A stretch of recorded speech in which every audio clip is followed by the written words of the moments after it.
Hey, animal allies, welcome to another episode of the Animal Liberation Hour, where we seek insight from animal rights and liberation activists who inspire us to get active for animals worldwide.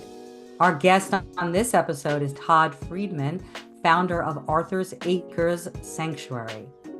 I'm Michelle Granberg. Before we get into the episode, a little bit about AAC. AAC is a multinational program created to encourage activists to reach their full potential and equip them with the tools, community, and resources they need to boldly participate in our global animal liberation movement. At Animal Activism Collective, our core goal is to eradicate the normalization of violence and oppression against all sentient beings by growing a culture of empathy and compassion. We do this through mentorship, education, support, and multi-pronged activism. Please visit our website and follow us on YouTube, Instagram, and Facebook, and reach out to us to apply to become a mentor or mentee. Also, depending on when you're listening to this, our NYC Convergence may be happening right now. May 29th through June 6, 2025, 9 days of hard-hitting animal rights activism in New York City. Please donate. Any amount is appreciated. So now to our guest, Todd Friedman. Todd and I talked about everything pigs, how amazing they are, and what it's like to live among them. Please enjoy my conversation with Todd Friedman. Hey, Todd, welcome. Nice to see you. I have so many questions. I'm here for it. I'm an open book, so. Yeah. I mean, I'm just so genuinely curious about you and your sanctuary and the piggies that live there. So let's get started. Wonderful. Let's start with your personal, like, animal advocate origin story. In other words, prior to Arthur's Acres, what is like your earliest memory of being disturbed by the plight of animals, and how did you first start standing up for animals? All my life, I think that I had this natural connection with all kinds of animals. So from my earliest memory, I remember being in kindergarten and writing little stories about all kinds of animals. And when I was younger, I was obsessed with dolphins and monkeys, and just they always had a just a special place in my heart. And as I grew up, unfortunately, I got into, not like a lot, but I loved horseback riding because I felt like I had a connection with the animals and going to see them. And anytime I was able to go somewhere that involved animals, I always wanted to do that. Loved cats, loved dogs, going to there's pigs in the house scratching themselves, so I can hear the background. There's pigs everywhere. And so I think naturally I didn't eat a lot of meat growing up. Yeah. And I think that was probably subconscious. I'm not one of these amazing kids that knew it right away and are able to go vegetarian or vegan at a very young age because they knew. I'm older, I'm 55, and I don't think, well, I know that stuff was not talked about. There was very few. I don't even recall ever meeting a vegetarian.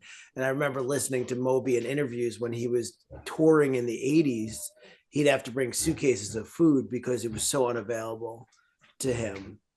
So never really surrounded by anybody doing animal rights, anybody vegetarian or vegan. But again, growing up, I did not eat a lot of meat, but was always wanting to go to places where animals were. I definitely realized growing up that, going when I was younger, going to SeaWorld, going to circuses, that something wasn't right. Like that was a natural instinct that I knew that something just wasn't right there. I didn't start my advocacy till later in life, or later in my life into, where I started volunteering at sanctuaries. I had a business in New Jersey and really enjoyed volunteering at sanctuaries. And I went vegetarian at that time and still was always surrounding myself with animals.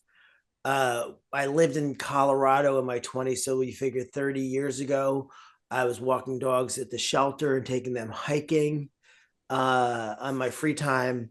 So my advocacy work started with doing rodeo protests in the city and in Albany. I would do some doing, the animal rights marches and big into protesting against rodeos, and that's hard because you're definitely met with some aggression.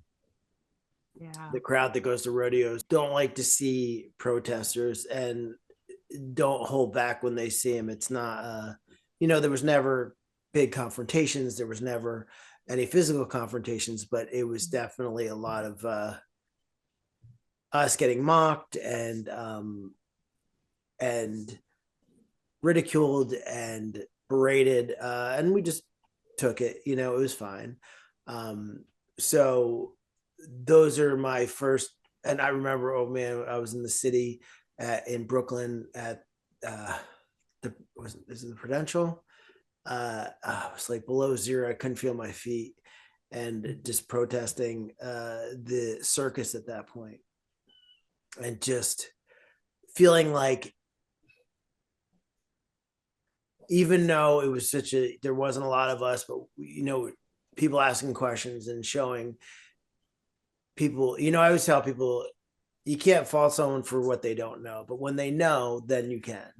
And so we were educating and explaining what happens to those animals, and there was people that were opening their eyes. So it was great. It was wonderful. So I love that kind of advocacy. Yeah, street activism. Yeah. It's growing. Yeah. It's And wonderful. I relate exactly to everything you're saying in terms of your journey. And I'm sure lots of vegan activists do, coming from that, you know, it's so eating meat is so ubiquitous and invisible as a group mindset and a group behavior that unless somebody tells us, we never think there's any other options. But so glad that you listened to your own inner voice and that you were spurred to act. So that fast forward then to Arthur's Acres, your sanctuary. What is Arthur's Acres origin story? So, and that's stemming from my activism when I owned a small business in New Jersey. Uh, I was doing just going to work, coming home, just living a very mundane life and nothing exciting. And it was pretty boring, dinner with friends, stuff like that. Didn't feel fulfilled. Um, I started volunteering at a sanctuary and fell in love with it, and did that more and more, decided, okay, this is what I want to do and fulfill my weekends with. Where it became once in a while, then it became literally I drive back and forth 2 hours each way Saturday, 2 hours each way on Sunday.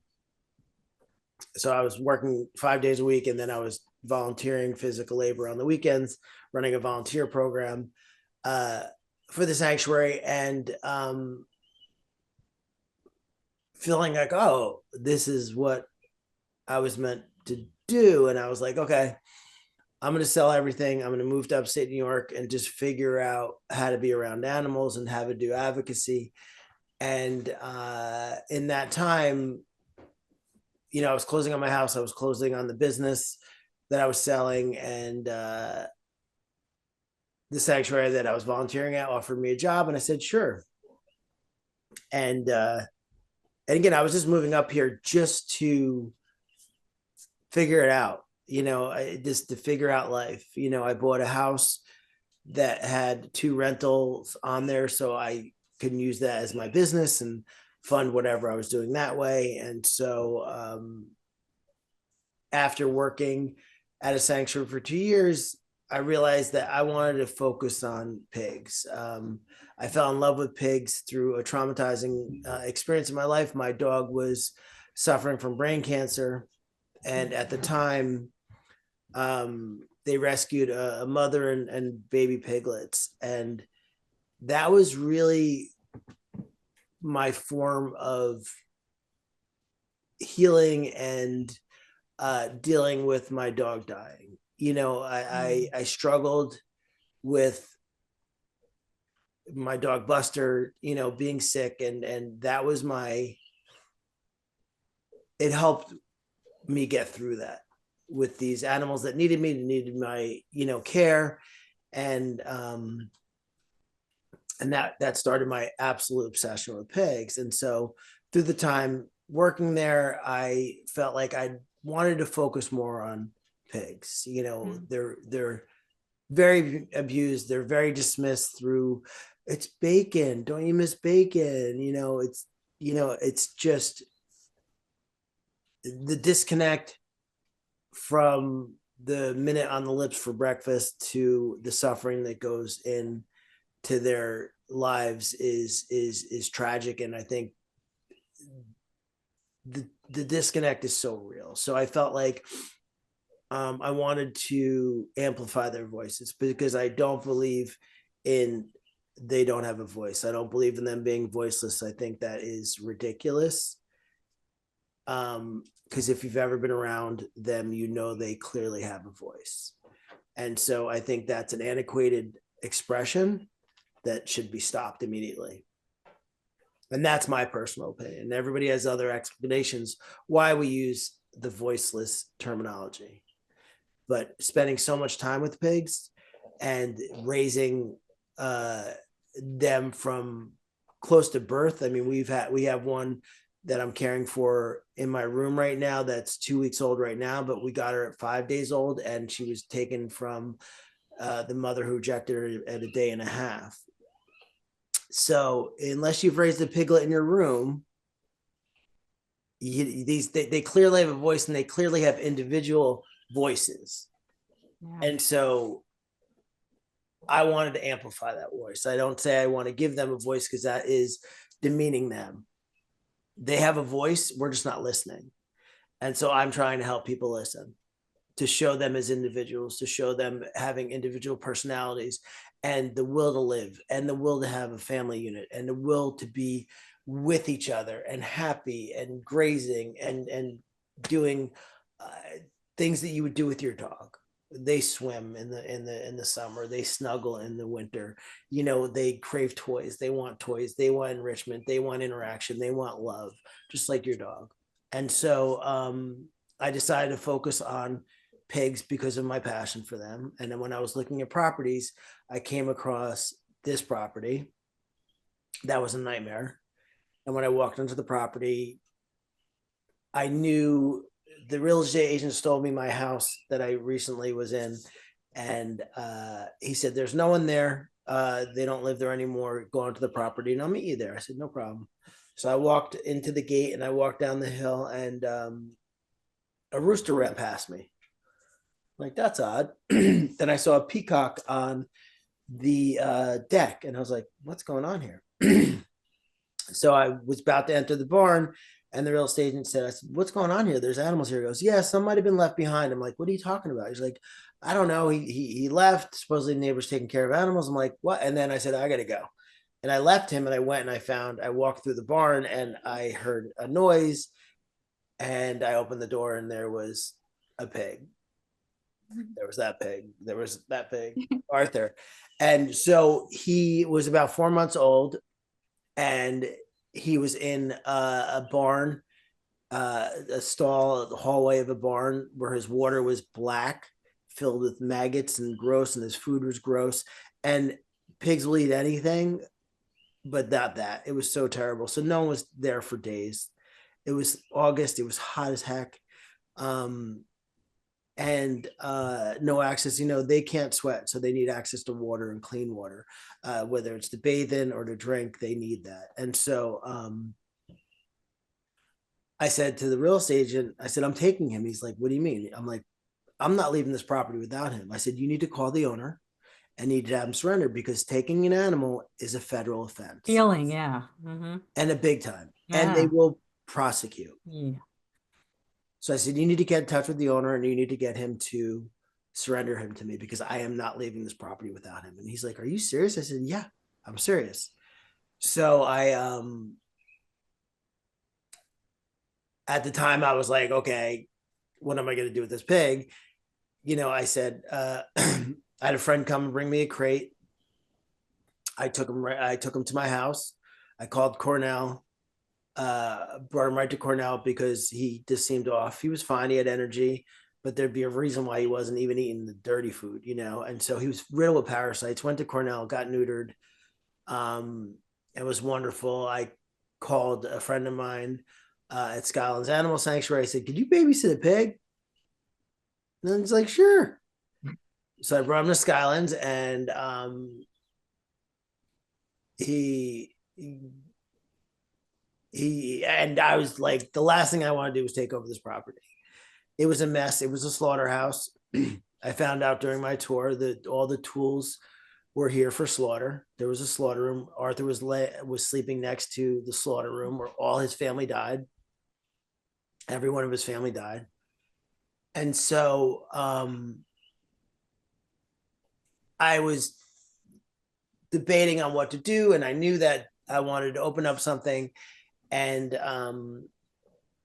I put a board together, and I was kept being drawn back to this property. Everything just kept drawing me back to this property. Put a crazy low offer in on the property, not having financing, not having anything. Went back and forth, got denied. So everything was kind of stagnant, wasn't really doing anything. And then a month later, I was driving my car and I got a text that I got the property. I'm like, oh, I should probably get funding now.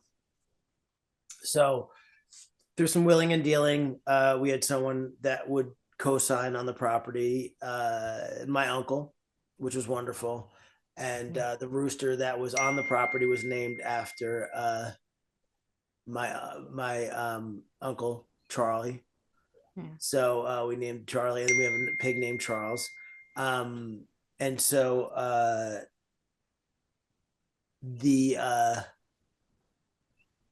so financing got set up through a co-signer, my uncle. Everything kept working out. I'm like, I don't want to be on this property. They were burning garbage. The fencing was down. The buildings were falling down. Everything, the pastures were wet and muddy, and nothing was being upkept. And so everything happened for a reason, and I do believe that. And we got the property at a great price. I didn't want to bring Arthur back to a property all his family died at alone. So I got contacted by an animal testing facility. They had two pigs that were done with their testing, and they were being burned for medical testing, that had 18 stainless steel rods burned at their back. Yeah. I said, of course, I'll take them. Again, juggling fencing, ISO space, driving back and forth, because in the middle of all that, when I lived an hour away in High Falls, my neighbor was evicted and left a mama and couple-day-old baby kittens there. And animal control said, oh, can you go over and feed them for a couple hours? We're going to get ready to go pick them up. I said, and I walked over there once. I'm like, I'll just take them. So I took them. So I was taking care of them, coming here, getting everything ready, taking care of Charlie, rescued chickens that were bound for, they didn't want to feed them through the winter. So they dumped some chickens, and we got chickens. So I was taking care of chickens on this property, cats on my other property, and just juggling everything. And then getting these two pigs ready to come here. And so, and that's Faye and Vivian. And Faye and Vivian came and settled, and I went and picked up Arthur, and now they're a triplet couple, and they love each other, and they're bonded, and they're sweet, and they sleep together every night. And they are our OGs. They are the original pigs of Arthur's Acres, because I did not want to bring Arthur back to a place he lost all his family alone. And I don't think he's ever felt the energy from this property because of the love he found with Faye and Vivian. Oh, yeah. It's like it had to clear out the ghosts. We had the property saged like a lot. That was a thing. So friends came and saged the property. And the bad part is, for years, because we're here almost 7 years, for years we were finding body parts. So we saved all the bones and everything like that, and made a headstone Nice. that just says we are sorry, and all We're the animals trying. that we found through the years are buried in the pasture, and a headstone is there apologizing for what humanity did to them.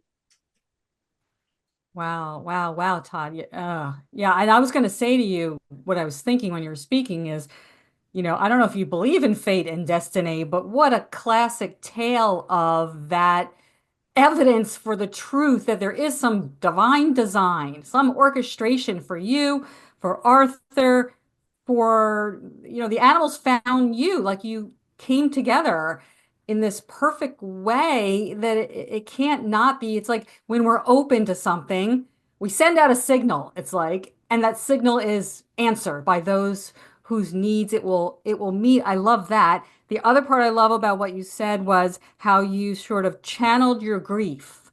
You channeled your grief into the trajectory of helping pigs. Like as a tribute, as a loving tribute to your beloved one that you lost. You pivoted with that love. And look at what's manifested, certainly from that. And I love that you're pointing out already how those we know as pigs, the souls we know as pigs, have individual needs and desires. But let's backtrack a bit. Our audience here is mainly vegans and activists and animal advocates, but still, let's define sanctuary. You are a sanctuary. Let's have your definition of sanctuary, because everybody's may be a little bit different. And how does it differ from a farm or a petting zoo? That's a lot. We So, can try to boil that down if you well, have. well, there's different things. So there's in the vegan rescue community, there's sanctuary, there's rescue, there's rescues, and there's sanctuaries that are rescues, and rescues that are sanctuaries. There's a lot of words. You know, Lots of Petting overlap. zoo isn't even in the orbit here. And when we do tours 7 days a week, 365 days a year, because we want to educate as much as possible. And so when I remember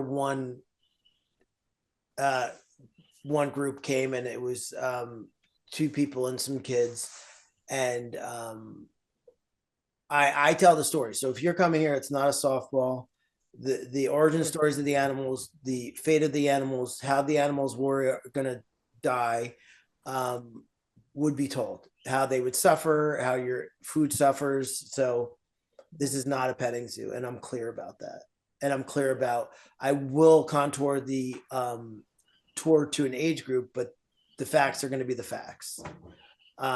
So my delivery changes, but the message is there. And so I said that it was minute into the tour, and I can't remember for the life of me what I said, but it was something about where the animal came from and what would have happened to the animal. And the person said, "Can we not?" I said, "Ma'am, you're probably in the wrong place, because this isn't petting zoo. Yeah, I don't think You she can leave realized. now, or again, the tour is a positive, amazing experience. Never had one negative comment on the tour. We have great reviews everywhere. We get messages that the tours have changed their lives. I bet. They get to sit, and most of the animals are so sweet. We have cranky ones like everybody else, like we are. And so you get to sit with an animal, you get to touch an animal, you get to experience the love from an animal. You may sit down, and we have had people that sat in a pasture for an hour and a half with one pig that just laid in their lap, and they said, "I don't want to move." And that's your preference. And I know that person's never going to touch bacon again, because I do truly feel that once you touch a pig, you're going to stop eating pork and pig and bacon and whatever, ham, whatever you want to call it. So I don't consider, I don't use the word hate lightly, but I do hate petting zoos, and I hate traveling petting zoos, and I hate the live carousels that you see at fairs. It literally makes my brain want to explode, and I can't even hold back. And I vocalize my opinion if I'm ever in those situations. I usually am not in those situations. So we would never compare ourselves to a petting zoo, because we're not. And we adapt all our tours to the needs of the animals. If an animal, and I don't allow kids to run. If an animal doesn't want to be pet by you, you're to walk away. the instructions are given prior to the tour. No running. This is their home. We are visiting their home, and this is it. If they don't want to interact, they won't interact. If they want to interact, and most of them do, they'll come up to you and they'll tell you that. If they're walking away, you don't follow them. If they're walking away, that's their choice. This is their home. We are all visitors, including myself, in their home. So we don't ever, there's no comparison to a petting zoo. As a rescue, rescues mostly are to go in situations, rescue them and adopt them out. We very rarely do adoptions. One, because my criteria is way too high. And two, I'm a faulted human being and I can't handle fostering an animal and then letting them go. So whether that's selfish, I am giving them a great life. I have fostered a few times and they've been one situation I can think of. They probably should have been here the whole time and they had a great life, but it was a shorter life. And I might have been able to do better, but at the time we couldn't handle having that ability to take care of that animal. We just didn't have the space, but I raised the animal from a baby. And when it got big enough, the people were able to take them. So we've had several foster situations that were incredibly hard for me because we don't take animals from great situations where, oh, we're living on a beautiful farm. This is great. They have a great life. And we just, we can't take care of them anymore. It's never that. It's ever, they're being starved. They're being overfed. They're being beaten. They're physically abused, mentally abused. No one comes from a good situation. So if I can get them here, rehab them, I think moving them from a place where they're attached to me and the people here and the volunteers and the staff, it's just another traumatic experience. And I don't want to do that to it. We have the criteria whether we can physically handle it, we can financially handle it, and we can mentally handle it because it's very mentally draining. It's physically it's physically draining and it's financially expensive. So if we can afford it and we are mentally in a good place and we have physical room for them, then we will keep the animal. And the animal gets to live his best life. If they don't want to ever be near a human, they never have to be a human. If they want to be near humans all day long, they can be near humans. The big thing is we go live about 5 nights a week. And it's funny. It's almost like a game show where we get the questions. Now we have Wilbur and Princess that live in the house. Wilbur was our first potbelly. Princess was our second potbelly. And she liked the barn. And then she decided to walk up the house and never left. And the biggest question is, why did Princess and Wilbur live in the house? I'm like, because they want to. If they walked out of the barn, they wouldn't be pushed out. We had Joaquin that walked up to the house and lived in the house for like 6 months and then started hanging out with Hans. And one day fell asleep in the barn and never came back to the house. And the big thing is, and it's like, why do Wilbur and Princess live in the house? And I always say, people. And everybody says, because they want to. And so they can live where they want. They can go, as long as it's a safe situation. So if they want to live in the house and they choose to live that, and they do. And so we just want to make it where the animals live how they want to live, whether they want to. We have plenty of pigs that go out in the pasture by themselves and graze for hours and go back and sleep by themselves. And that's what they choose. But they also have the opportunity to sleep with other pigs and develop a family unit. And we have a lot of animals that did not come together that are very bonded. Oh my gosh. That just found family here. So yeah, we're a sanctuary that very rarely adopts out animals. And if we do, it's a very high level of application process. But we, as a sanctuary, animals come here, we rehab them, and they stay here for the rest of their lives. Yeah, thank you for making that clear for folks where if they had any misconceptions, that really clears it up. Right? And I love what you're saying. This is a vegan world would be that would be the norm, that of course we respect the choices of animals and it's not like people think we're giving them their freedom, giving them their choice. They were born with that. We had no right to take it from them, but to return that bodily autonomy to them. And, the arc or the frame of what a vegan farm sanctuary is as you're no breeding, no selling. Animals are not commodities. It's not about us. We're serving them. We're here as their loving servants. Tell me what you want, and And I consider that an making honor. that. What's that? I consider that an honor Yes. that I'm able to do that. And I talk about that a lot. And I just want to clarify one thing. And you said, as a vegan sanctuary, there's nothing worse than a non-vegan sanctuary. Oh, I wouldn't even call that a sanctuary. Sanctuary is There's such a, plenty. There is they're plenty. nonprofits sometimes, but they're not. Well, they call themselves sanctuaries. There are plenty of Sanctuary is an sanctuaries. unregulated word, right? Yeah, you can be, anybody could be a sanctuary. Anybody can slap that But label they on. are, and we've had interactions with a few that have not been. I don't hold my tongue, so they haven't been great. And there are sanctuaries that people don't even know are not vegan, and they are have names in the community, and so and I've even heard of ones that consider themselves that they have animals that they save, animals that they breed, and they sell for meat. And it's mind-boggling, and it's and I always tell people, you know, people ask, oh, I want to open a sanctuary to save animals. I'm like, are you vegan? And they say no. I said, you're going to save a heck of a lot more animals by going vegan than rescuing. If you stop eating meat, you'll save a lot more animals. Step one. So just do that. And I'm very short with the people that's my first question, because we get it a lot. We do get, I'd say, several inquiries a month on asking experience about opening a sanctuary and help and stuff like that. And that's literally my first question. Are you vegan? And that sets off another conversation, because, well, I'm trying. Nope. There's no trying. Don't do it. If you're not vegan, don't do it. You're not going to, you're going to kill more animals by eating them than ones you're going to save. And it's an oxymoron. It's going to cancel it out. You're not educating people on, what are you going to educate people that don't, we're rescuing them, don't eat them. Oh, I'm going to go have a bacon sandwich and then I'll be back to feed my pigs. What messaging is that? So I say, go vegan and then do it.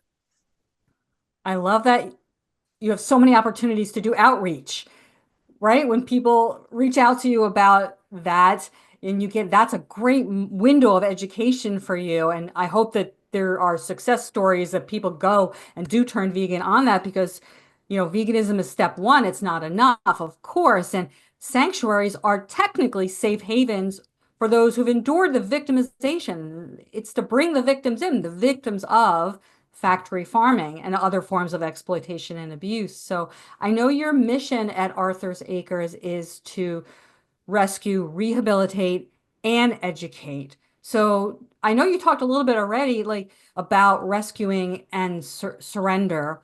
So the process of that, like, what's your most common rescue or surrender situation? I'm sure it runs a gamut, a spectrum, of course, but what stands out about that? And then my other question was, like you were saying, do you always have them put it in writing and make it official? Like, how critical is that to do? And so when you're taking, I don't want to say ownership, but that's I don't even meet an animal until I have ownership. Got it. Okay. And I hate the word ownership. Well, I hate the word ownership, but it exists out there. For legal terms, we have to use that. Yep. I will not show up anywhere. I will not leave the property, and I will not accept an animal on the property. Because here's the thing. I don't hold my tongue. I'm going to tell you like it is. So I'm going to show up to your property and tell you what you're doing wrong. And if you say you can't take the animal, I'm going to say, I'll call the police because this piece of paper says that's my animal. So I don't hold my tongue.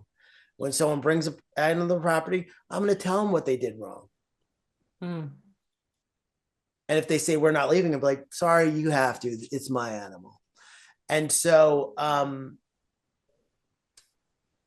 I've had conversations with a person that's been in rescue for 40 years. And it's so funny because she's my mentor in a lot of ways. And we talked about She's like, Todd, you have to have more compassion for these people. I'm like, I just don't.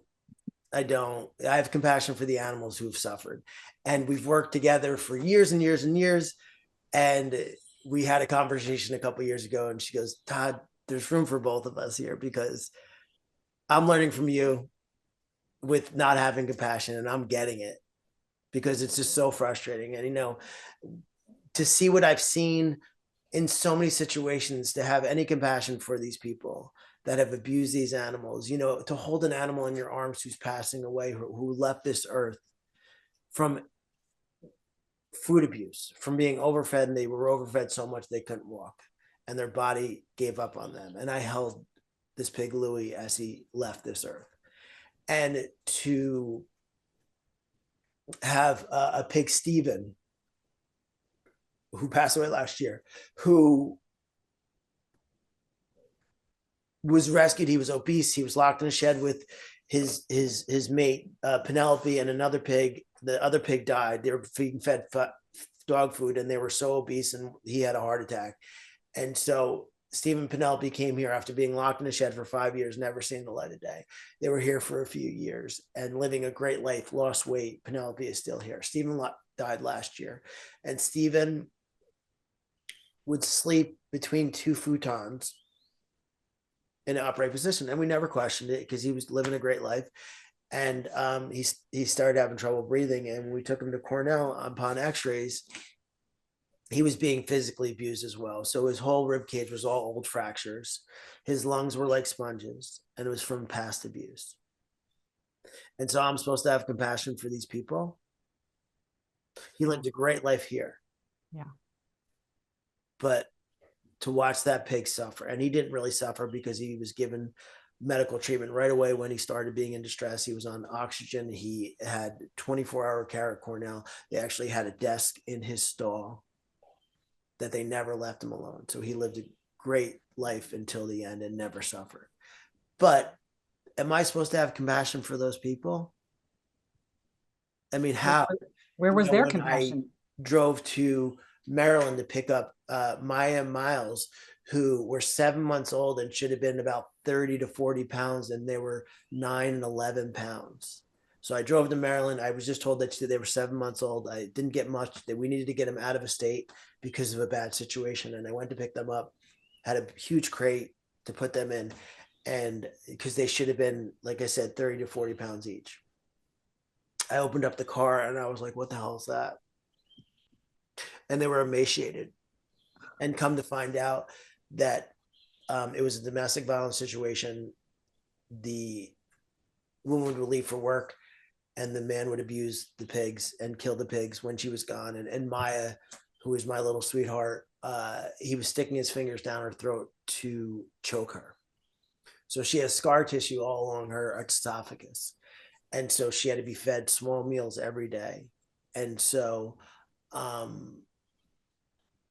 she suffered as a baby at the hands of this monster. Am I supposed to have compassion for them? No. And for me, I struggle with, even to the people that, oh, we're moving and we can't take our pig. I'd live in my car for my animals. I don't know about you. You took on a commitment. And I know there's some situations that just are out of control, and a financial situation that's out of control. But we had people moving cross country, and we're dumping an obese, angry pig, Rosie, at a shelter. If a date hit that they had to leave and they couldn't get her home, they were dumping it. Now, pigs don't do good at shelters. One, they don't know how to take care of them. The barking of dogs. These are sensitive animals. They can't handle that. A dog is a predator. Pigs are prey. So it just doesn't work. And so she was obese. They brought her in a 4x4 aluminum U-Haul trailer with no windows, enclosed. And she was traumatized when she got here. And I had words with him. And I don't have compassion for that person. You abused her to the last minute, and you were going to dump her because you were done with her. And you were moving cross country. Okay. I drove 2 pigs back 30 hours from Iowa. It wasn't that hard. they're just like dogs. I mean, they're easy to, and sometimes even easier to take care of. So you just don't want to. It's just an inconvenience, Right. so those are situations. And obviously there's situations where there's fire and there's sickness and families and stuff like that, that I do have compassion for those people. We have um um Wolfie, who was a situation where the caregiver was being rushed to the hospital all the time and could no longer care. And Mm. she came and visited them, and we allow that and stuff like that. And grandparents who got a pig dumped on them, not Polly Walnuts, I'm sorry, Morty, who the neighbors actually visited Morty and stuff like that. In those situations, yes, I do have compassion, but it's a struggle.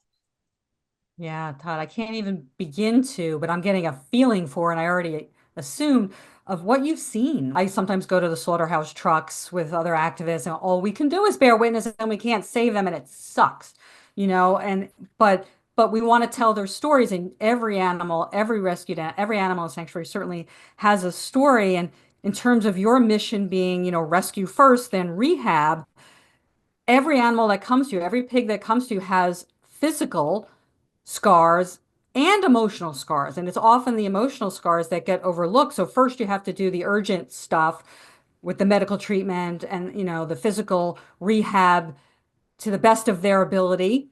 And then the real work begins, right? The real work, which is like lifelong for them, if they ever are able to trust again, to return to their primal state of joy, that's the work of the emotional healing.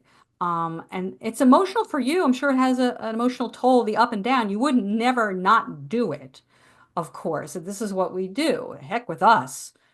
I'll cry in bed tonight, or I'll rest when I'm dead. Who cares? That's how I feel.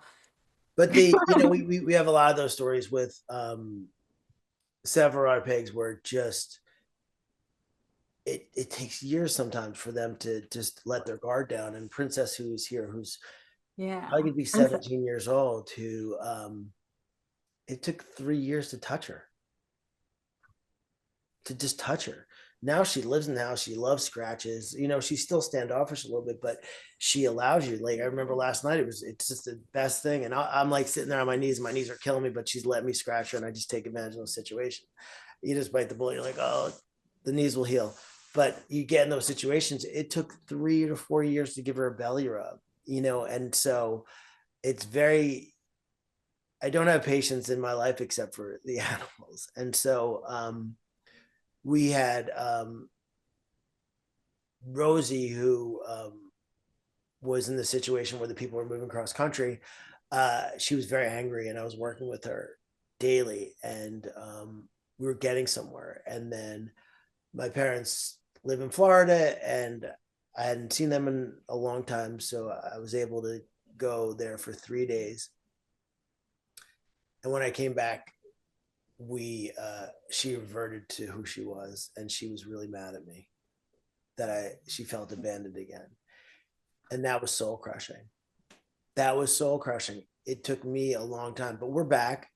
We're back, and it took a while, but she was so mad at me for leaving her. And those situations are so emotionally taxing, because and it happens, and I'm in a better place mentally where I feel like I can understand that we're going to get back there. I don't accept failure. And a lot of times I'll sit there, I'm like, is this going to be my first failure? And again, only failure where they aren't able to connect with people, aren't able to enjoy being, belly rubs and scratches, and trusting and taking treats and stuff like that. So I do get in my head once in a while, this is going to be my first failure. And we haven't had that yet. Some have attitudes, and some, um, but they always kind of give into the environment of kindness. And Hmm. there's an energy on this property, and we hear this so many times. And I love it, because the place had such bad energy. When people come onto this property, they feel a calmness about them, and that's the animals. And so we want to make sure all the animals feel that. And so it's really cool to hear someone who it's the first time tour, or they've been here 100 times because they volunteer, and they just it's a calming environment, and it's because of the animals. And so we want to make sure that that is extended to the animals when they're on the property, when they're feeling anxiety, and you know, and it's wonderful to see, it's better when they just walk on the property, be like, hey, what's up? This is cool. I'll live here. Thanks. And I'll see you later. This is cool. I'm going to go hang over here. Wake me up when there's snacks. And the others that are scared and worried and intimidated. And then you walk down and they walk up to you, like, what? And so there's no time frame on healing. They have as long as they need. So there's no time limit that in their healing process. So some take days, some take months, some take years, and it's okay. Yeah, and it's making me think as well, all animals have survival skills and survival instincts. When there's a threat, they know, but the opposite is also true. They know instinctively and intuitively, in some sense of theirs, when they are safe. It's not just observation. It's beyond that. It's beyond the smell of things. It's beyond the patterns of the routine of every day, which obviously I'm sure does bring them comfort, but it's something more, like you're saying, like the vibe of your property, of your sanctuary. They sync up with that, right? They entrain to that, I would say. And so that's, you're offering that safe space to them, and then they show up, as a different version of themselves that maybe they've never had that version, never been able to put their walls down, as you're saying. But let's do, they're so interesting. Every animal, so fascinating, has so much of their own, just like fascinating qualities to them. Pigs, of course. So a deep little bit of a, pigs as unique sentient beings. Under the most ideal circumstances, what would be the natural lifespan of a pig? I know the majority of pigs never reach that. Of course, they're killed, they're slaughtered at whatever it is, 6 months or weeks or Six whatever it months. is. No, it's 6 months. Oh, so what would be their lifespan? And since you have older pigs there, what does old age look like for a pig?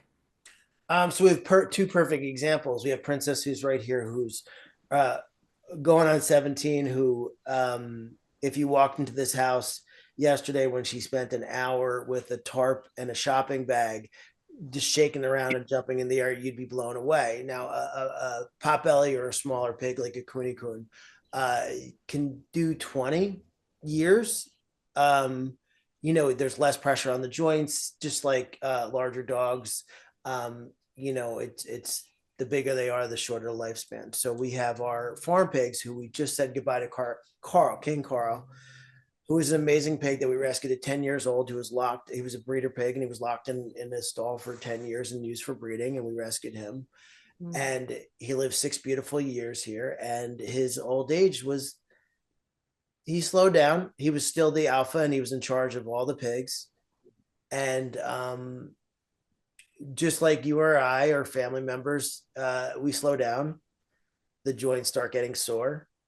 You don't have the energy you once did. And so in old age, we treat them with, elder care uh, supplements. And we have laser therapy, we have magna wave therapy, we have beamer blankets, so electromagnetic.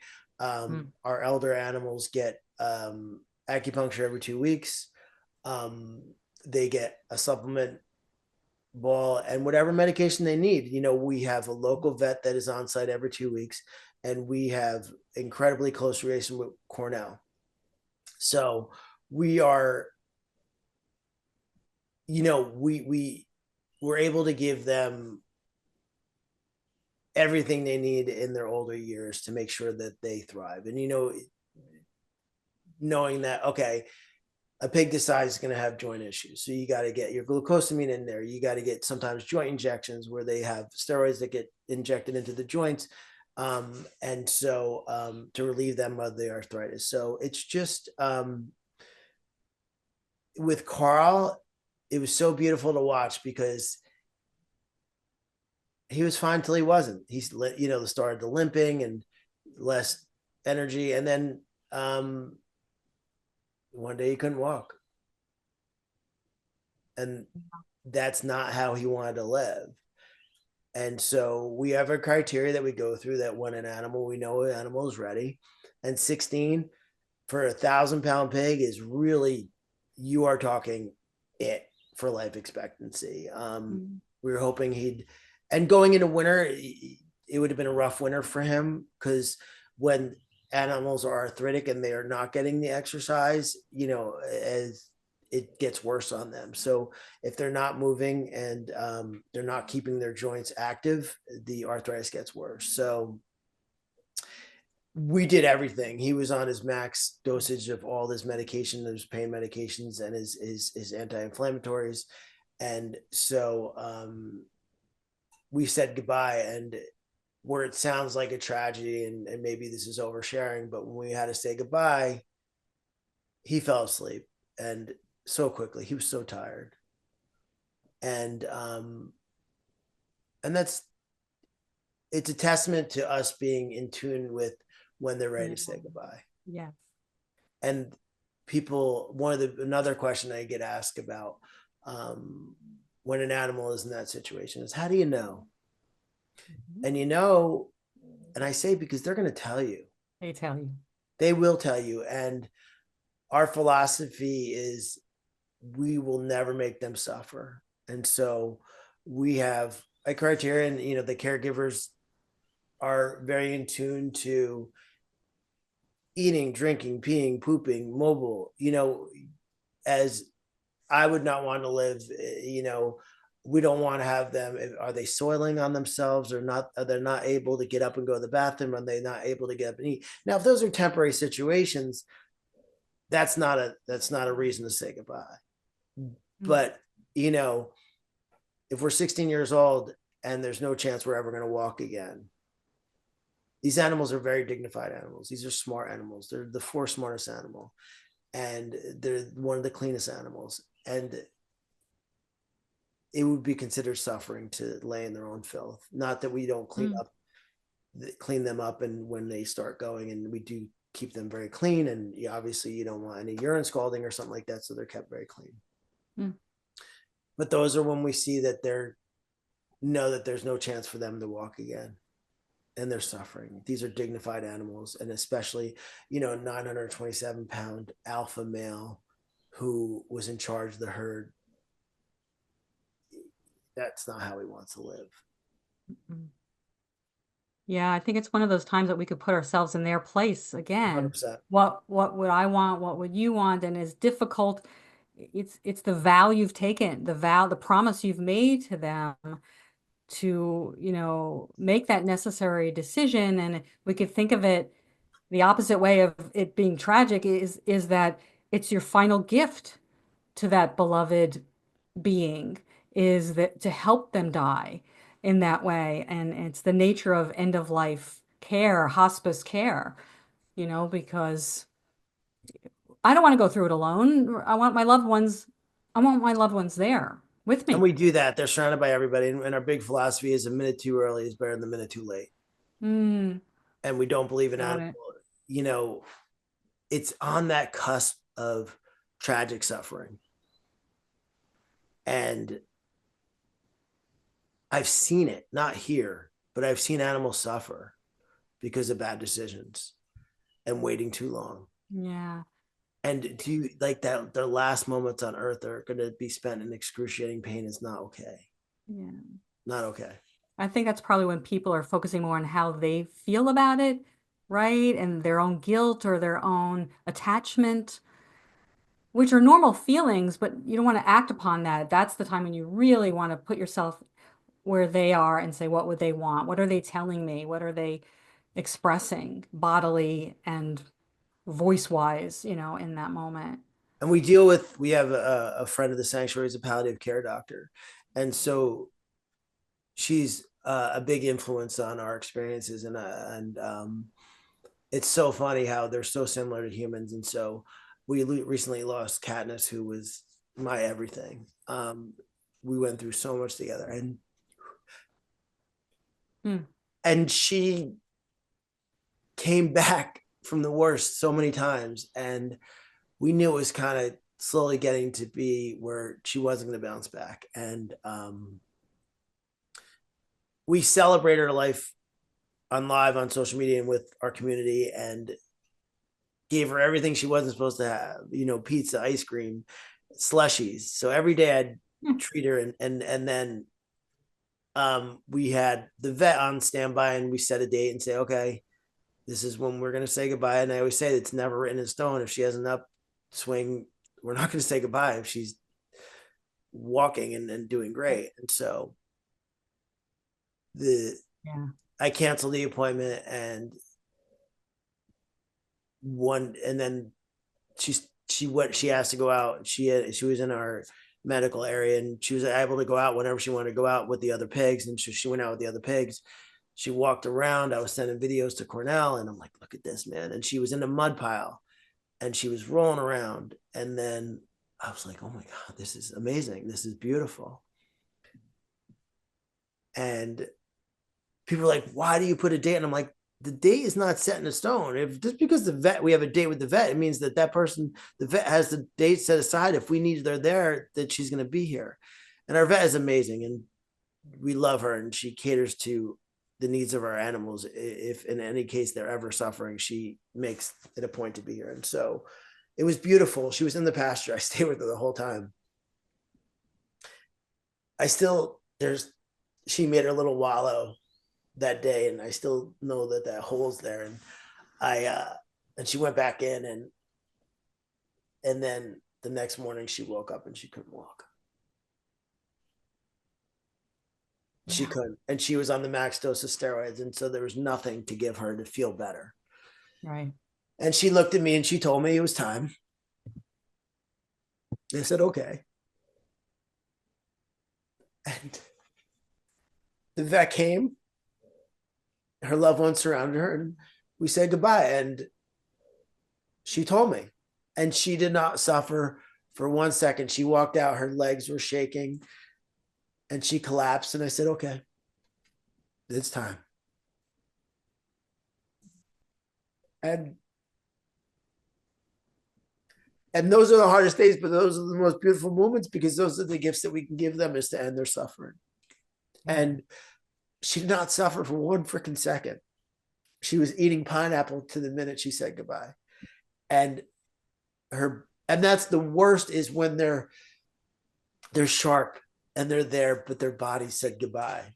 Their body, yeah. Their vehicle. So those are the gifts that we were able to give him. And I feel like it was an honor, where I cry daily about her. I think there's 5 pictures I counted the other day of her in my room. And she's buried on a hill, and she has a big stone, and people from all over the world sent her wind chimes. That throughout our woods are wind chimes. And like on a beautiful day, you hear the wind chimes all over the sanctuary. And then Carl was her soulmate, and Carl passed very quickly after her. It can't be a coincidence. It doesn't feel like the most important video I've ever taken. Was he was in general population, she was in medical ISO, and she was able to leave if she wanted to. So the day before, she went into the barn, the main barn, and sat next to him, and they talked, and she walked away, and it was the last time she saw him. And the video shows them talking, and it was a voice I never heard of her before. And she was and she was talking to him, and he talked back, and then she walked away, and he never saw her again, and he passed away very shortly after. Wow. So those are what we're able to give these animals. And if that was, that was the definition of why we do what we want to do.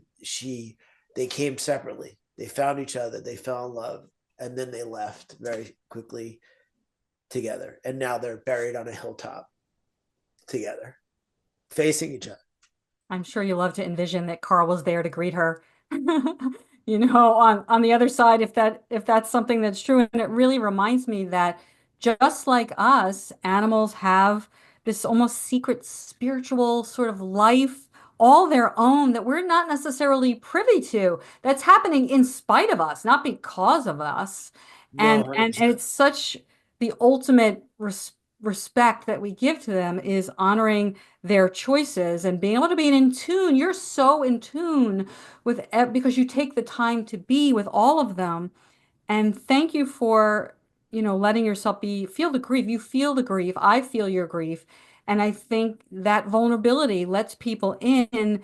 And when the walls around people's hearts come down, when they can feel what you're feeling, when you share those stories of loss, it's much more likely for the folks with the hardened hearts who are so apathetic, not empathetic, are more likely to feel something that hopefully pray that will lead them to better choices, Well, it's funny you say that. non-harming choices. It's funny you say that because um, no matter what happens here, I still have to get up and do the same thing every day, no matter what. And so, um, Stephen and Katniss and Carl both shook the internet and the world with their passing. And Stephen was the first to pass away that year. And, you know, I got thousands, and I'm talking thousands of messages of people who never met Stephen.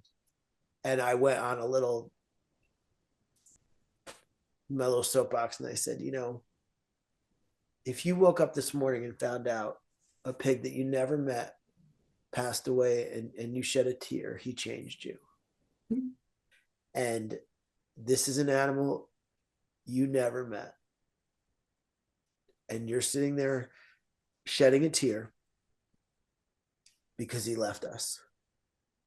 His job was done. If he emotionally made you feel that way, Mission accomplished. mission's accomplished. He did not leave this earth without a huge accomplishment. And that has become my speech when we've said goodbye, because are you going to be able to have a bacon, egg, and cheese when you're crying over a pig? That's why we do what we do. That's why we tell the stories. That's why we showcase their personalities, their love affair, their ups, their downs, their good days, their bad days, because I'm not going to sit there and scream at you, but I'm going to say, hey, look at this. Is this what you really want to be eating? Is this what you want to be suffering so you can have one flavor on your lips? Of course not. You cried today. You cried of an animal you never met. You never met this animal, and you are bawling. I got messages from all over the world being like, I couldn't go to work today because Stephen Katniss or Carl passed away. I couldn't even function. Wow. Thousands of messages. My phone blew up that never met these animals. And that was the final straw. Like, I can't eat animals again. I can't feel like this and have others' animals suffering because of this. This is something that is life-changing for me. And so they did their job. They made their statement. And so that's why I say it's not the voice of the voiceless. I'm just showcasing them. If they can go on the internet and post their own stories, let them go. But I'm the one who has to be the intermediary to show the world of how amazing these animals are. And you're doing that. And you're absolutely doing that. You're right that every animal has a legacy and a ripple effect in that way. And it's the balance. Of course, we're never going to deny or sugarcoat the awfulness of what most pigs endure. And that's what leads them to you. But at the same time, you spotlight their transformation stories. And that's what we might call positive activism, it's sometimes called, right? Showing what's possible. This is what's possible. As human beings, we can friggin' do better. We could do awful. For most pigs, it is a dismal, dystopian world that they don't even know there's anything else. And your pigs are showing, a glimmer of what's possible that we would like certainly to see extend. So with that being part of your mission to change the public perception of pigs, say a little bit more about what you want people to know about pigs, or what the public biggest misconceptions people have about pigs, and how smart are they? I mean, you probably have a trillion examples of how freaking smart they are. Well, I mean, this is something that is my off script on the tours is talking about everything you know, and it's within the first 5 minutes is what is discussed is like everything you know about pigs is wrong, and the reason it's wrong because it's easier to eat a dumb dirty animal than the fourth smartest animal, one of the cleanest animals that walk this earth. Mm-mm. So just this morning I had to go get like little pine pellets that we use for our litter boxes for our pigs. And when you hear people say, "Oh, what?" Like, yeah, they go in a litter box. Princess has a litter box in the house. So showing examples like that, and sweat like a pig doesn't exist. Pigs don't sweat. Right. Happier pig and poop. You ain't gonna find that here. There's no pigs and poop here. They when they do have accidents inside, it's because it's too freaking cold to go outside. But we don't have to clean their barns in fall. I mean, we sweep and do normal maintenance, but fall, spring, and summer, they don't go to the bathroom inside. They would never. That's where they sleep. That's where they eat. They don't pee or poop where they sleep or eat. And so showcasing and people we get all the time like it doesn't smell here. I'm like, why would it? You know what I mean? It's like they have a clean environment. It's clean, and pigs are very clean. So the marketing that goes into making you feel more comfortable about eating these animals, and the villainization of these animals as they're angry, they're dirty, they roll around in mud. They roll around in mud because they don't have pigment in their skin, and it's insect repellent, it's sunscreen, and it keeps them cool because they don't sweat. And just like you or me, if we went for a mud treatment, that cracks off and our skin is glowing. So after they go to sleep with the mud cracked off them, you get this shiny pig that walks out of the barn and looks like they just took a bath. And they keep themselves clean. They're like, oh, how often do you bathe the pig? Never.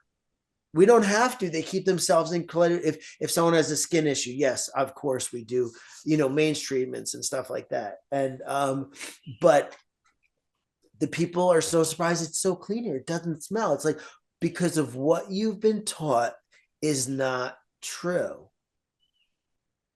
I've had at least 7 piglets being raised in my room, and we have one that's a little under 3 weeks old now. Well, she'll 19 days old today. That we have wee pads, and she has accidents because she's 19 days old, but she uses those wee pads, and she has in her crib, she lives in a crib next to my bed, and in her crib she has her blankets, she has a heated blanket, she has her little stuffed animal, she has a little heartbeat bunny that has a heartbeat so that it can lay, because the mother can never connect it, and she has her wee pads, and she's been with us for a little over 2 weeks, and she has not had one accident on her blankets. She gets up in the middle of the night, she pees on her wee pads, and she goes back to bed. Show me a 3-week-old puppy that can do that. Not going to happen. So those are the stories we tell, and they're surprised by those stories. But oh my God, so many times it doesn't smell here. It smells good here, and it's like, okay, why are you surprised? And when you do have pigs that are in their own maneuvers, because there's places that they're living in that are so small, they have no other place to go. And even then, they pick a corner and they use that as a bathroom. So the biggest thing that I tell people is everything you know about pigs is wrong. And it's taught to you because you're more comfortable eating a dumb, dirty animal. And why, when you go to a restaurant, like cows, oh, I'll have the pig. No, you order the pork, you order the bacon, you order the ham. You never see pig because it's a disconnect. It's easier to disconnect because you don't want to put a face with that meal. Yeah. So everything you've been taught is to make it easier and more keep your conscience clear from having something suffer. So if you don't call it by its name, you are detached from that it's an actual living, breathing animal. Correct. That's correct. That's that humane washing that Yep.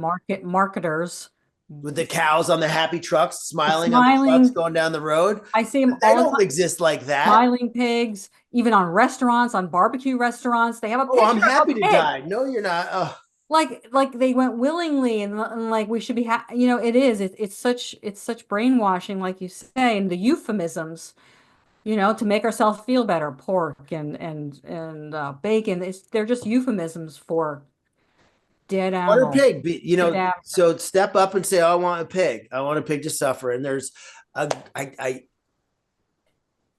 what is it? I forgot what the activism group is, but you may remember. But it was a great ad campaign, and it Mm, had this younger couple walk into a restaurant, and they're the new fancy restaurant, and you probably know what I'm talking about. And then I they hand the guy an apron and a butcher knife butcher knife. and introduce him to a baby pig and say, "Oh, this is how we do it now. Here, you kill your animal, and then you cook it." And then they're like, "I can't do that." Of course, you can't do that. It's a baby pig. Everything you eat, and when I tell people, nothing you've ever eaten has touched the grass, have lived a full life. Everything you eat as a baby, they're like, "What?" And they're like, "Oh, they picture," because they're like, when you drive up, we have a big it's probably a quarter mile of fencing, and you drive up and you see the pigs in pastures and walking around, and people are like, I've never seen a big pig like that. I'm like, why? Right. Because they died 6 months old. So they're like, and in their head they think they see pigs on these farms that are walking around that are being raised for meat. No, they're in warehouses. This is not how a pig is raised, that is raised for your food. I've been to those places. I went undercover with PETA, and they're horrible, horrible places. And they are in cement stalls, and they're not in big green pastures. And one day they fall asleep and they wake up on your plate. That's not how they end up. Yeah, there's so much to that, and captivity alone, how friggin' cruel and inhumane and unethical that is. And then as you give us a glimpse in the others, of big animal agriculture, um, you're familiar with like farrowing crates and gestation crates. Yeah, I was gonna. Say a bit about that. I know this is like, please, people, do not click away. Stay with us and listen to this. This is hard to hear, but you got to know the truth. We were gonna buy one. It came up on Facebook Mm, Marketplace, and I'm like, I can't. I don't want that on my to property. have it Just for around. education, and it would be great for Right. I education and get it. show people. But I was getting ready to pick it up. I'm like, I can't do it.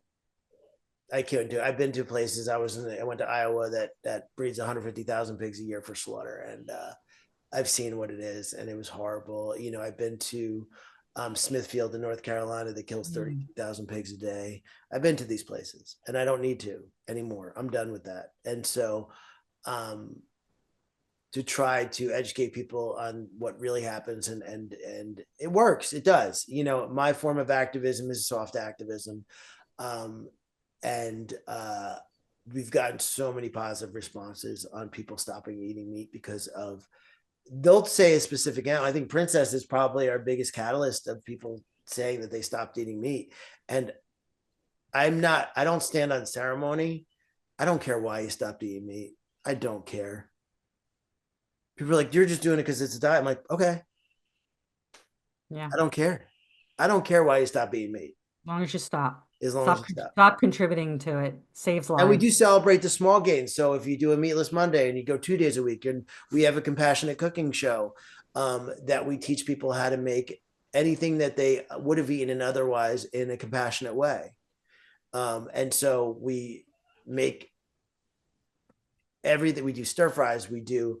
I love tofu scramble, so I'll make tofu scramble on camera and on live and show that and be like, it's awesome. There was the Makana tuna where Matthew McConaughey tuna recipe went viral, and we made it vegan, and we were blown away. It was delicious. So we try to do that kind of activism too, because people think That's gross. I'm not gonna like that. And there's so many things that we can make that people would have no idea. We made pizza this past weekend, and there's no way with homemade cheese that cashew cheese that if you put that in front of a meat eater, they would have any freaking idea. And then I hear all the time now at these chili cook-offs that vegan chili is winning all over the world.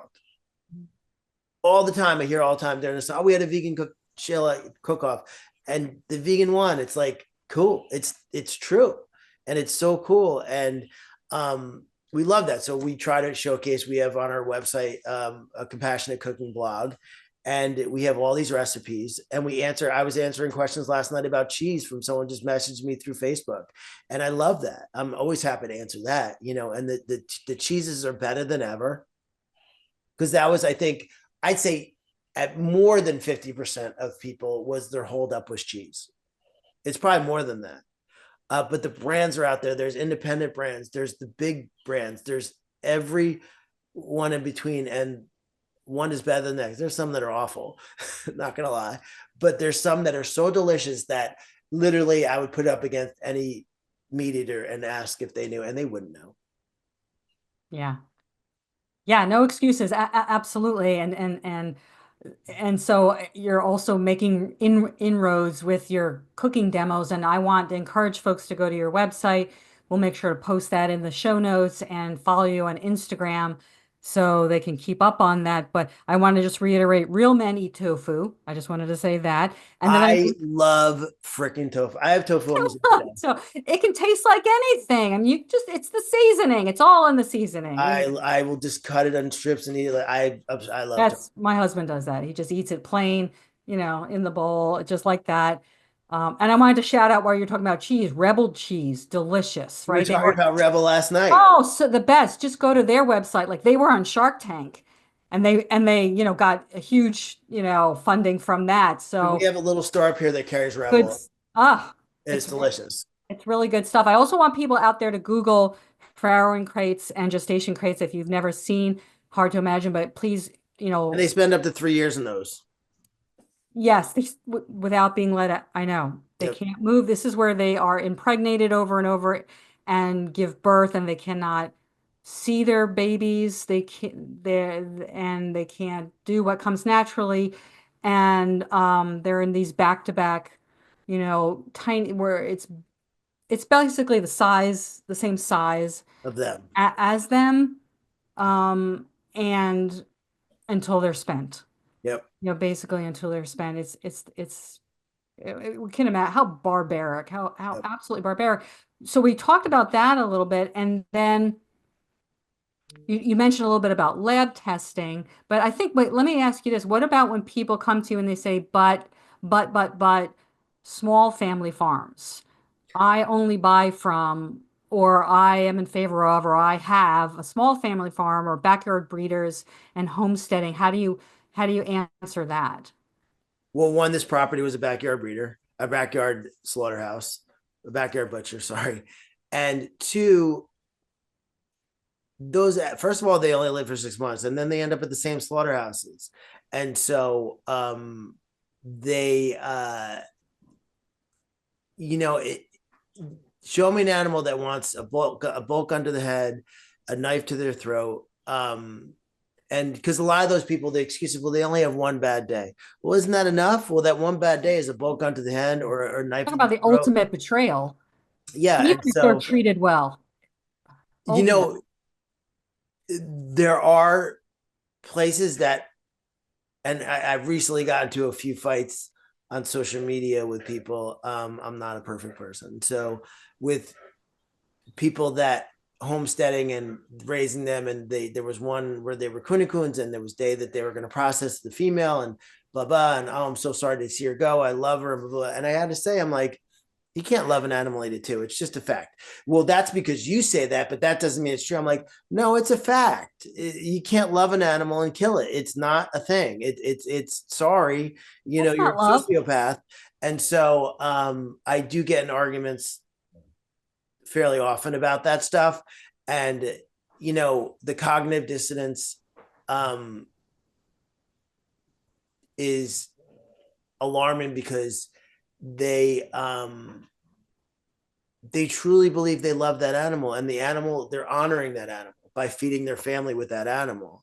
And to go into FFA and 4-H and that kind of Yeah. sociopath activity, and have these kids raise it. I mean, I tell people, just go on YouTube and put in 4-H and watch these kids have absolute breakdowns when they're giving an animal up to slaughter that they just raised for six Traumatic. months and How, show, well, they're being taught to disconnect from the food source.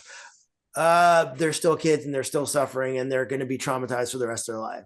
And I'm happy you're doing that. And that's how we raise sociopaths.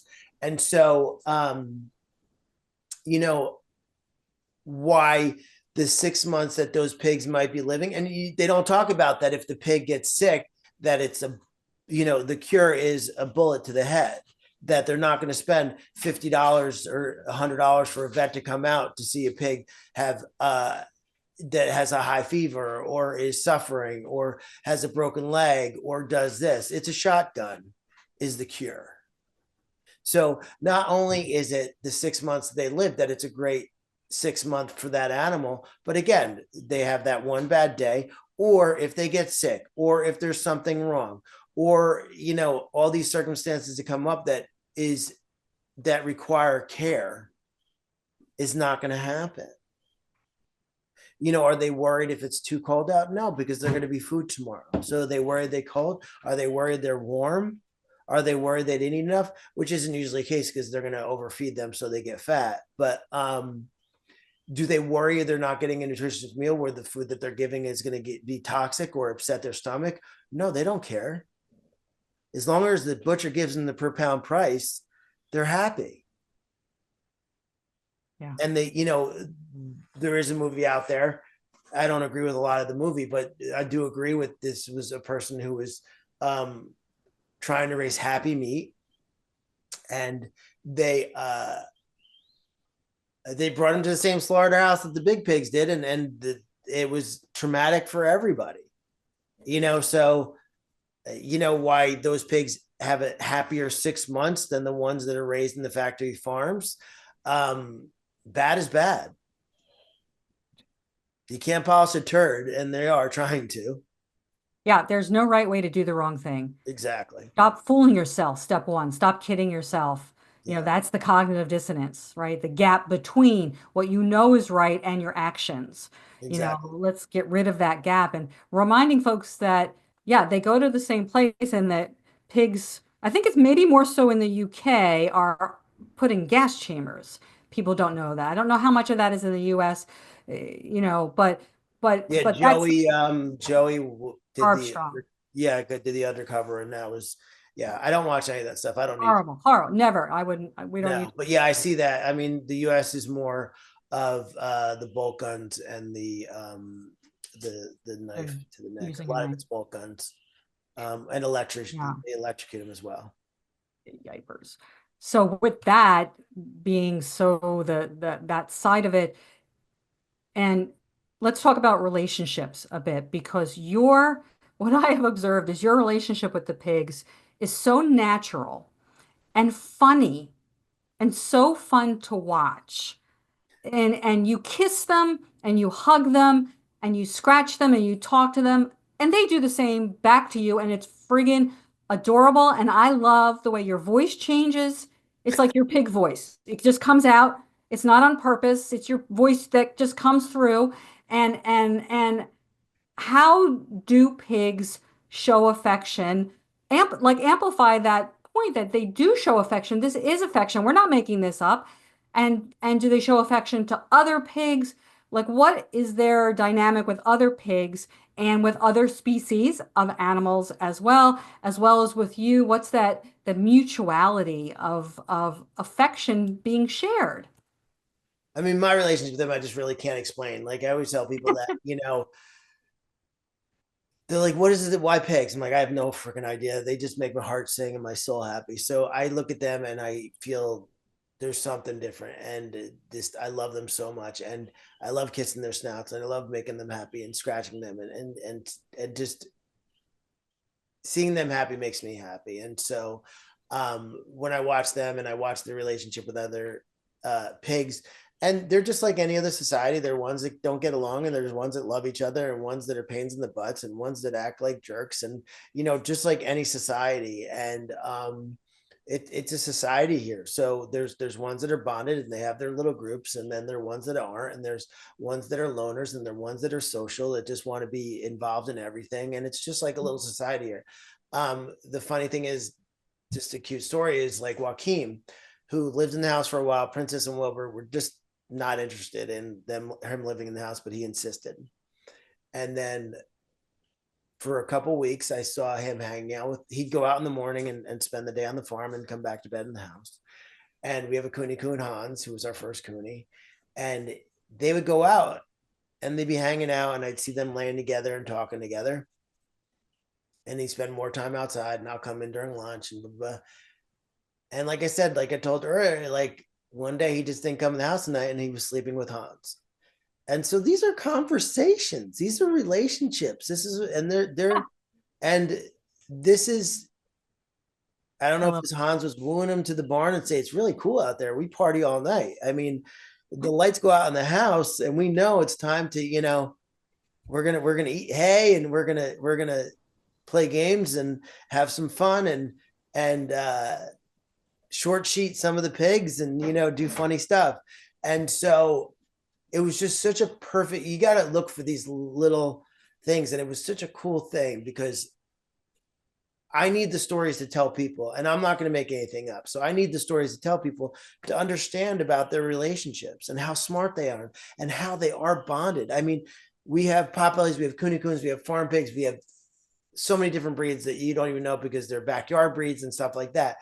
But we do have these Cooney Coons that are from New Zealand that are all sleep together. They're so bonded and they're cling to their own kind. And there's some that will hang out with potbellies, but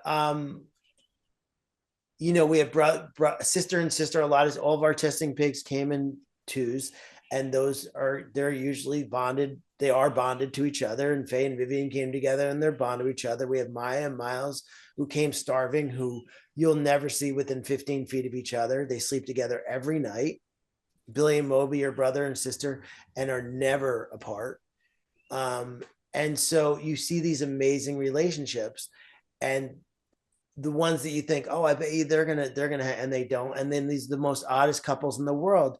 We have a pig, Daisy May, who's, you might say, a little angry, but she's fine. She's just cranky. And her little boyfriend Brutus, who is the sweetest pig in the entire world. He got attacked by two dogs and he lost his ears and his eyelids.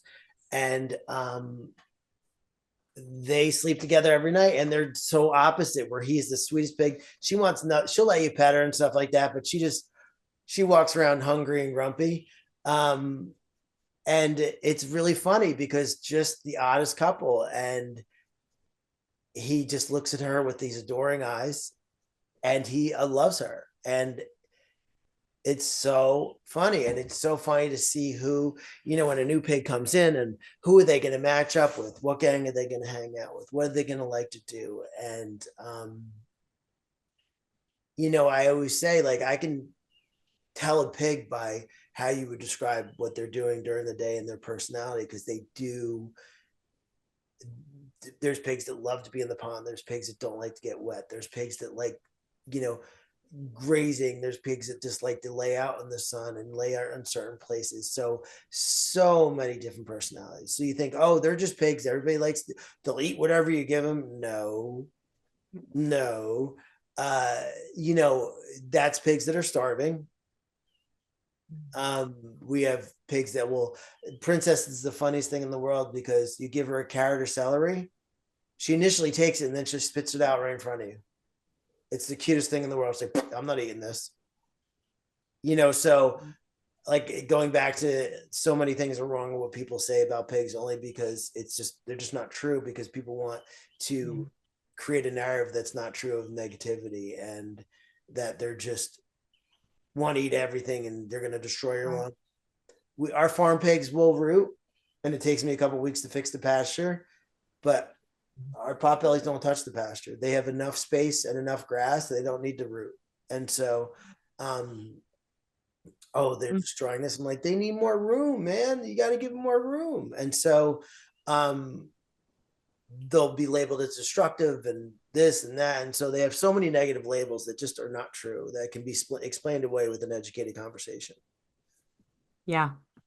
Yeah. The behaviors that are man-made or are human-made behaviors because we've taken them out of their natural habitat, not taken them out of, but they don't have that. They're bred into artificial environments and kept contained and all of that. And, I would be that way too, certainly. And, reminding people that pigs are not vacuous and soulless, that inside of that body, behind those eyes, is a beautiful, unique, multidimensional individual. And that's why we give them names and we talk about their personalities. And I love the stories about their bonds. That's where I really know they're living their best life when they can decide for themselves who they want to match up with and have these Yeah, love matches and for like I think like they're a community and they form hierarchies and sometimes they fight and sometimes they make up and all of that. But under the best conditions, they're doing what comes naturally to them, in terms of forming those relationships. definitely. Back to sort of sanctuaries, which sanctuaries are really a movement, sort of, they're like a branch of the animal rights movement, right? But they are also a movement in and of themselves, like standalone movement. And they're popping up. Um, which is good as long as they're vegan and legit and all of that. But what role do you say sanctuaries play in the larger animal liberation movement and potentially in the future? And I know you said one tip if someone comes to you and they're thinking of opening a sanctuary, where you say that maybe you don't want to, is if they're not vegan, but is there anything if they are vegan that you guide them to do first thing first? I mean, it's hard because you don't want to discourage someone from doing something. But the thing is there's a lot of people that we want to discourage. We have people that have called us that have no animal experience. Went and walked a dog once at 8 years old at the SPCA, and they want to open a sanctuary. Every sanctuary needs help. Go volunteer there for years. If you don't know, I volunteered for 2 years and I worked for 2 years. So I have 4 years of sanctuary experience before I opened. That doesn't sound like a lot, but a sanctuary is not only animal care. And I get people like, well, I want to open. I'm just not really good at social media. Then don't open, because that's the only way we fund our sanctuaries. Unless you are independently wealthy or have rich supporters that are going to support you, if you don't have the ability to raise funds, your animals are going to suffer. And so, you know, every sanctuary needs help. Go and learn the ins and outs of sanctuary. I don't want to discourage anybody who has the passion to do it, but do it the right way and make sure you know what you're getting into. I had someone say, "Oh, well, I'll just hire someone to do that." I was like, "Well, are there going to be people to hire to do that?" And it's like, you have to be a carpenter, you have to be a vet, you have to be, an ambulance driver, you have to be so many different hats that I don't want to discourage anybody from doing it, but make sure you do your due diligence and know what you're getting into. And so many times I have a conversation with someone and just something random I'll say, like, "Oh, you're right." And what I always say to people, because I see sanctuaries get caught in situations where they don't have a vet, it's like, find a vet, then find a property, because you will not believe how hard it is to find a good farm vet that is not a farm vet for slaughterhouses. And unfortunately, sometimes you share those. You certainly share your farrier with places that are raising animals for meat. You share your vet, but you want to interview that vet to make sure that they see the philosophy you see, and that those animals are not going to be raised for meat, that you want them to live a long, healthy life. Now, you just want to make sure you do it right, because we've rescued so many sanctuaries, have done transport for so many sanctuaries, have taken animals from sanctuaries that just, you want to have a succession plan. So you just can't be one person because we are a diagnosis or a car accident of not being here tomorrow. You know what I mean? Bad diagnosis or one bad car accident, we're not here. And there better be someone who's going to be able to feed and take care of those animals, or so a succession plan is very necessary. So if you're just an individual and say, I love animals, I want to open a sanctuary, I have a property, I have this. Well, do you have someone to take care of if you break your leg? What if you break your leg? What if you break a hip? What if you break an arm? They need water every day. They need food every day. They may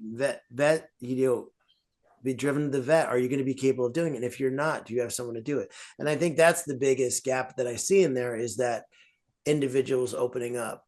And I got a board together. I had supportive staff before I did this. I mean, I was by myself, but I did have a board and I did have supportive people around me that I knew that I can count on those situations. But you could be driving one day, and the problem is those animals will suffer. And then it puts a burden of other sanctuaries to step in and help, and maybe they can't help. And so why I believe really deeply that it's great sanctuaries open, you just have to do it in the proper way, and it's not a rush thing. And you just have to make sure, again, having a plan in place that someone takes care of the animals in case you are unable to is really important. And making sure you have enough support people in place, and making sure you have experience. And like I said, we're always looking for great volunteers. We currently have 3 employees, and we'd love to have more, but just not financially able to. And so understanding that it's financial, and if you're not good at social media right now, it's really the only way to fund a sanctuary. Again, unless you have big donors, that's wonderful, that you know of before and they're going to support you, or you're independently wealthy. That's wonderful. If you're able to get that care and you're able to hire staff, go for it. That's wonderful. But there's so many variables that people don't think of. And I've had conversations with people like, oh, I never thought about that. And I've had some great mentors, and it's important to get mentors and relationships in the community. But I never want to discourage anybody from doing a sanctuary the right way and doing their due diligence. But I do want to discourage people that are do it by the seat of their pants and work on a shoestring budget, because it's just, an animal is going to suffer. Yeah, what you're saying is preventative, because we've seen sanctuaries get in over their heads. A lot, and worse than ever, happens. because the economy is, feed prices that are the highest they've ever been, which is great that employees are getting paid a living wage. We love that, but it still makes it more expensive to run a sanctuary. Produce prices are higher than ever. Insurance prices are higher. You have to have all these insurances. So all that stuff is stuff that needs to be taken into account, and it's not realistic for you to think that you can do this by yourself. I mean, there's people that have 2 dogs in their house and they get sick and they have to bring someone in to walk their dogs. So, there's 48 pigs here, there's 17 chickens, there's 6 dogs, there's 6 cats, 3 dogs, 6 cats. No matter what happens, I can walk out this door and trip on the door and break my leg. Is someone to be able to feed them this afternoon, because they don't care that I broke my leg. They know they're hungry. Yeah. They know if they don't feel good, they have to be taken to the vet. So I think that's the thing that we're all guilty of, that we let our passion make decisions for us that probably aren't best in the long run, but those can be fixed. And as long as you do it the right way, it's wonderful. It's great. The activism, the education, and, are we going to end the world eating meat? Are we going to be able to send, and we're going to try, and we're going to voice our voices, but we're not going to be able to rescue every animal that needs rescuing.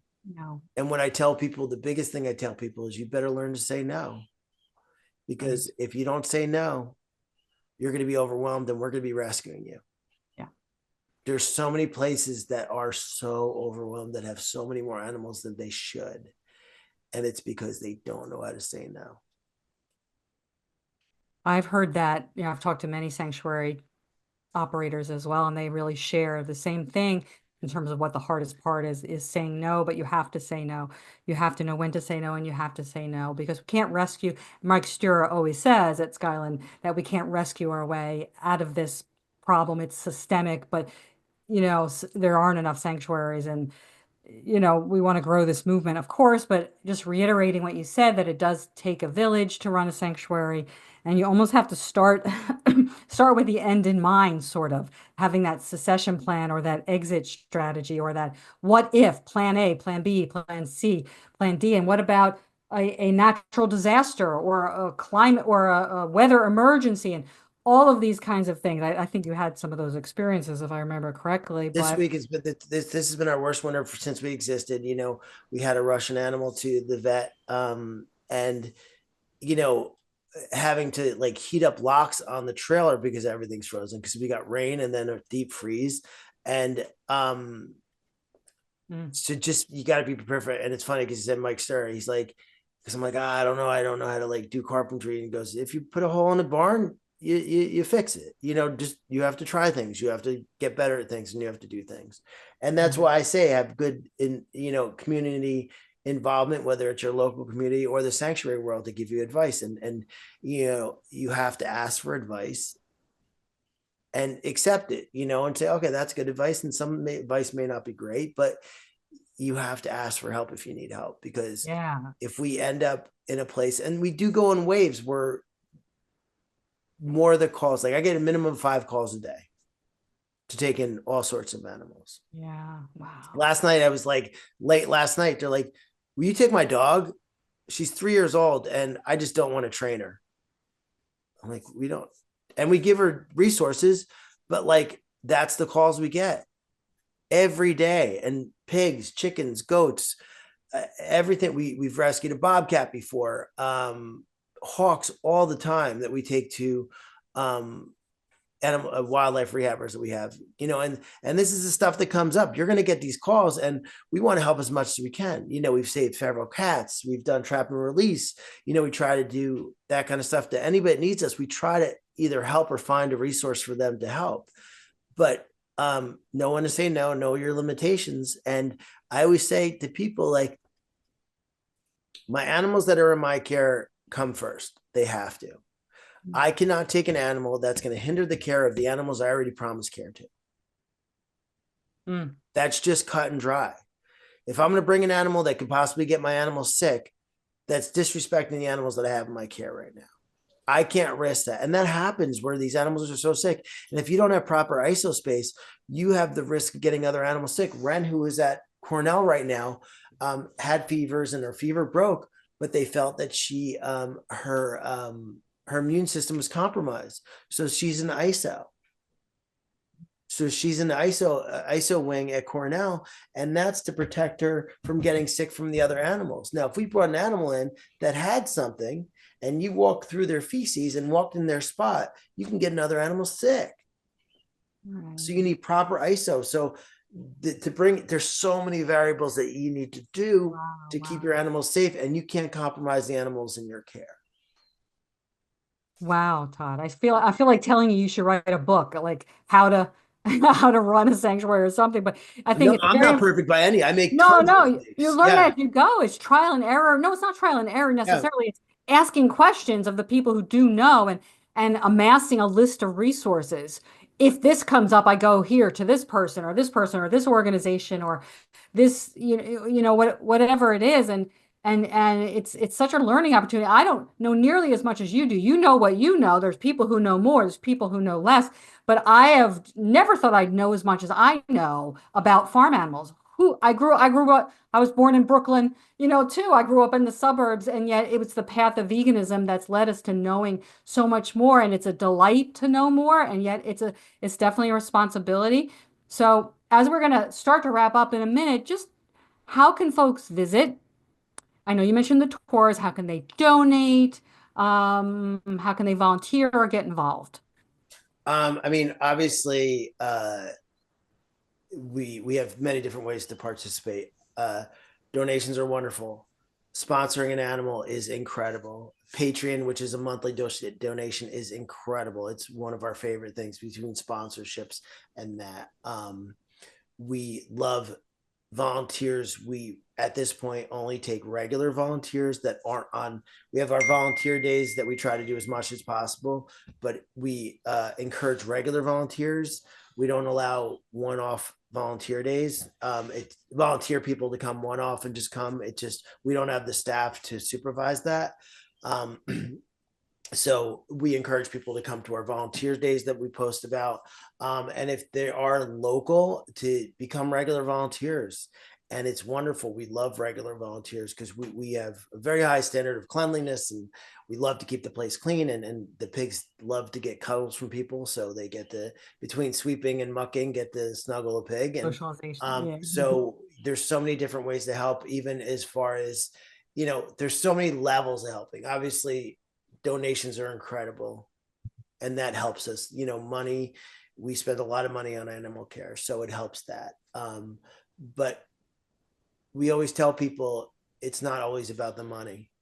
So spreading our message of compassion and support. So going on our social media page, commenting, liking, and sharing our content, tagging a friend who you feel that would, their life would be made better by our message of compassion. Or if you have a question, reach out to us. But it's not always a financial thing. And we always tell people that we don't want you to give till it hurts. We want you to give. If you're comfortable donating, you could donate. If you can't afford it, you need to take care of yourself first. And then if you can't do something, share a post here and there. Buy a t-shirt. Tell a friend about us. There's all different levels. And so everyone can participate. If you live, in the UK, share a post with a local group. We have followers from all over the world. And so we want to spread our message of compassion. And we are proud in the way we're doing that. So there's every which way. You go visit our website. It has all the options for visiting, donate. We do tours 365 days a year. Book a tour. We do virtual tours. We have our cooking show, spread our cooking show, share our cooking show, tell a friend. There's so many ways to help that it's incredible. You don't have to, it doesn't always have to be financial, and we do fun stuff. So, we had guest Harlene's weight last week. That's fun. Participate. That helps. Share that. Tell your friend, oh my God, they just rescued this cute little piglet. Check it out. And get someone else on our radar that will see and maybe stop eating animals because they met a pig on social media. And we've had tours come from all over the world, and it's wonderful to get people on site. So there's a million ways to help, and every way is great. Very cool. Very, very cool. Thank you so much for that. So, as we wrap up, do you have any final words of hope and compassion for our listeners or inspiration? Just do what you can. We don't shame, we encourage. So do what you can. We want the world to be vegan, and that'd be great. And I tell people that I'm a volunteer. I don't take a salary, but my dream is to not be needed. My dream is for the last animal here to die of old age, and me to throw the keys in the door and disappear and never be seen again. And that's a dream. Will it happen in my lifetime? I hope so. Maybe it will, maybe it won't. But the only thing we can do is try. And so as long as I'm needed, I will be here.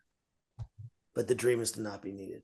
So I hope that people take the time to look how these animals are treated, and take a minute to think about that. And hopefully that changes you. And whatever way you need to explain to you, find that way. Whether it's going to your local sanctuary and shoveling poop for an hour and making a one connection with an animal. And that's always huge, because everybody that comes here finds a different animal that they can relate to, or this personality, they're attracted to this personality, and that they find that to be the pig they love and the pig they follow, and they sponsor that pig because there's something about that pig. And a lot of people love the warm, cuddly ones, and a lot of people love the jerks. I think people like the ones that are cranky and not the cuddlers. And then you have the people that love the cuddlers. So just find what helps you be a better person and helps you stop eating meat. I love it. I love that. Those are very beautiful words. Please know that myself and thousands of other compassionate folks have the utmost respect for you. We see you, we see the pigs, and thank you. Thank you so much. So can we end with peace, love, and pigs? We can. Peace, love, and pigs. Peace, love, and pigs. Mwah. Thank you, Thank you. Todd. Thanks. Honestly, I could have talked to Todd all day. I had so many more questions, and I left our conversation with even more of a fascination for pigs and a pronounced and profound respect for folks who commit to running sanctuaries. If you enjoy the Animal Liberation Hour and would like to support our work, please consider joining AAC's Patreon. Even as little as $2 a month goes a long way in helping us expand our reach and increase our impact. Don't forget to follow us on Facebook, Instagram, and YouTube, where you can keep up with the podcast, as well as everything AAC. You can sign up for a free mentor to help you with your activism at animalactivismcollective.com. Our work extends beyond mentorship to include collaborations and mutual support with other grassroots animal rights groups. So reach out to us to become part of the AAC community. Here's a reminder, the animals need you. Activism comes in many forms. Choose the one that resonates for you. But please get it started. Get active right now. Stay focused, remain optimistic, be effective, and keep doing your part. Until next time, this is AAC signing off.